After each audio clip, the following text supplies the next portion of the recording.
किसी देश के पूर्व राष्ट्रपति और उनकी पत्नी यानी फर्स्ट लेडी को एक साथ जेल की सजा होना ये अपने आप में ही एक दुर्लभ बात है। लेकिन दक्षिण कोरिया में ऐसा हुआ। इस देश के राजनीतिक इतिहास का ये पहला ऐसा अनोखा मामला है। लेकिन उससे भी अनोखी बात यह है कि पूर्व राष्ट्रपति की पत्नी अपने ही एक डायमंड पेंडेंट की वजह से इस जांच के दायरे में आई है, जिसे उन्होंने एक बड़े इंटरनेशनल समिट में पहना था। और उसी ने उनकी और उनके पति की मुश्किलें काफी बढ़ा दी। ये कहानी बड़ी मजेदार है, लेकिन समझ में तभी आएगी जब इसकी एक एक कड़ी के बारे में समझा जाए। तो चलिए शुरू करते हैं। सियोल सेंट्रल डिस्ट्रिक्ट कोर्ट देर रात एक फैसला सुनाती है, जिसके बाद अपदस्थ राष्ट्रपति यून सुक योल की 52 साल की पत्नी किम क्योन ही को औपचारिक रूप से गिरफ्तार कर लिया जाता है। अदालत ने स्पेशल प्रोसिक्यूटर के अरेस्ट वारंट के अनुरोध को मंजूरी दे दी, क्योंकि उन्होंने दलील दी थी कि किम को हिरासत में रखा जाना इसलिए भी जरूरी है क्योंकि उनके बाहर रहने से सबूतों के साथ छेड़छाड़ या उन्हें नष्ट किए जाने का खतरा बरकरार है। अब आप इसी से अंदाजा लगा सकते हैं कि आखिर ये मामला कितना बड़ा होगा। दरअसल डेमोक्रेटिक पार्टी के ली जे म्यूंग के जून में राष्ट्रपति बनने के तुरंत बाद एक बड़ी जांच शुरू की गई, जिसके तहत ये गिरफ्तारी हुई है। ये मामला यून के राष्ट्रपति कार्यकाल के दौरान कथित गड़बड़ियों और कदाचार से जुड़ा है, और ये इस हद तक बढ़ गया कि अप्रैल में महाभियोग के बाद संवैधानिक अदालत ने उन्हें पद से हटा दिया। यून के पतन की कहानी पिछले साल दिसंबर से शुरू होती है, जब उन्होंने देश में मार्शल लॉ लागू करने की कोशिश की। हालांकि उनका यह फैसला कुछ ही घंटों में विफल हो गया और इससे देश में राजनीतिक आक्रोश भी भड़क उठा। इसके बाद उनके और उनकी पत्नी के लिए एक के बाद एक कानूनी परेशानियां शुरू हो गई।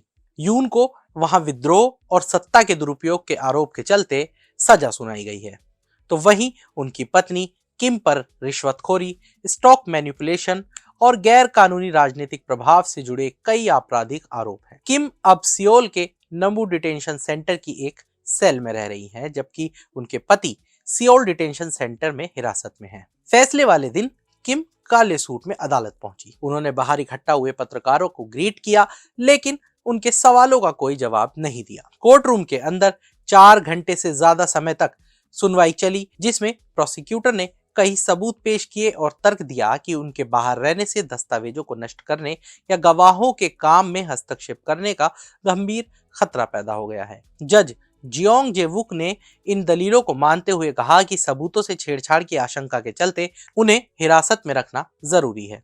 इससे पहले पिछले हफ्ते ही उनसे करीब 7 घंटे की लंबी पूछताछ भी हुई थी। किम ने पूछताछ के बाद पत्रकारों से लंबी बातचीत की। तब उन्होंने सभी से खुले तौर पर माफी मांगी, लेकिन साथ ही उन्होंने ये भी कहा कि वो खुद को एक ऐसे इंसान की तरह देख रही हैं जिसका अब कोई महत्व नहीं है। किम ने अपने ऊपर लगाए आरोपों के दायरे पर भी आपत्ति जताई और उन्होंने जज से कहा कि मैं इस बात से परेशान हूं कि मेरी शादी से पहले के जो मुद्दे हैं वो भी अब बार बार उठाए जा रहे हैं। उनके वकीलों ने लगातार सभी आरोपों का खंडन किया है और कई आरोपों को निराधार भी बताया। अब देखते हैं कि किम पर क्या बड़े आरोप लगे हैं। उन पर जो सबसे बड़ा आरोप लगा है वो है स्टॉक मैनिपुलेशन का। किम पर एक बहुत ही बड़ा आरोप है कि उन्होंने एक मोटर कंपनी के शेयर्स के दाम को गलत तरीके से बढ़ाने या घटाने में हिस्सा लिया।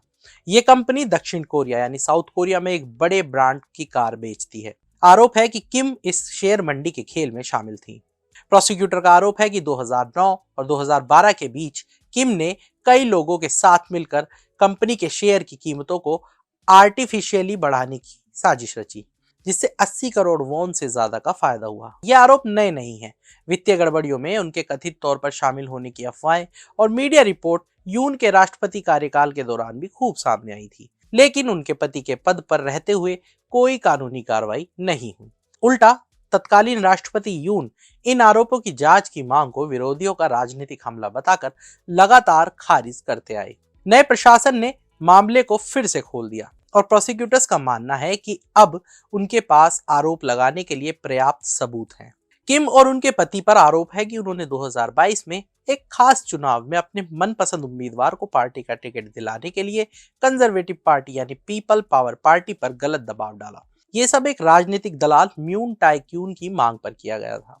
म्यून पर खुद भी ये आरोप है कि उन्होंने राष्ट्रपति चुनाव के दौरान यून के लिए झूठे सर्वे किए ताकि यून की जीत की संभावना बढ़ जाए।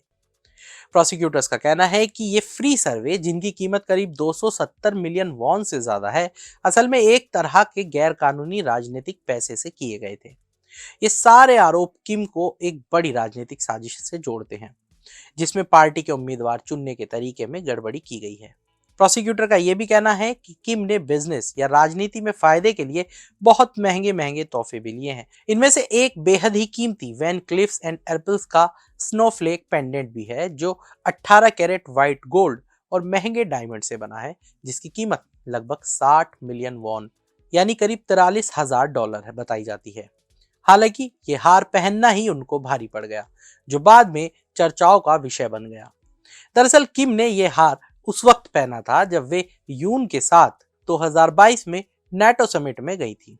बड़ी बात यह है कि किम और उनके पति ने अपनी कानूनी वित्तीय रिपोर्ट में इस हार के बारे में कोई कहीं जिक्र नहीं किया, ना ही इसकी अधिकारियों को या सरकार को कोई जानकारी दी। जांचकर्ताओं का कहना है कि यह हार किसी बड़ी कंस्ट्रक्शन कंपनी ने दिया था।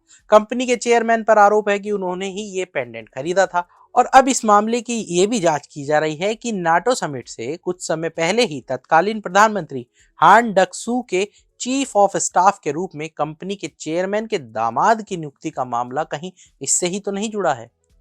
हालांकि किम का कहना है कि यह हार नकली है और 20 साल पहले उन्होंने इसे हांगकांग से खरीदा था, लेकिन जांचकर्ता कहते हैं कि यह हार बिल्कुल असली है। पेंडेंट के अलावा किम पर यूनिफिकेशन चर्च के सदस्यों से 20 मिलियन वॉन के 2 शनेल हैंडबैग और एक हीरे का हार लेने का भी आरोप है।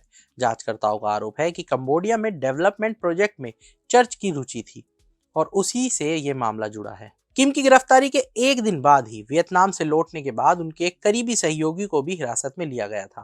प्रोसिक्यूटर को शक है कि इस व्यक्ति ने किम से अपने संबंधों का इस्तेमाल करके एक आर्थिक संकट में फंसी कंपनी के लिए लाखों डॉलर का निवेश हासिल किया। जांचकर्ताओं ने कई बिजनेस ठिकानों पर भी छापे मारे हैं, जिनमें एक कंस्ट्रक्शन कंपनी भी शामिल है, जिसके बारे में माना जाता है कि कुछ लग्जरी गिफ्ट्स उस कंपनी से भी जुड़े हुए हैं।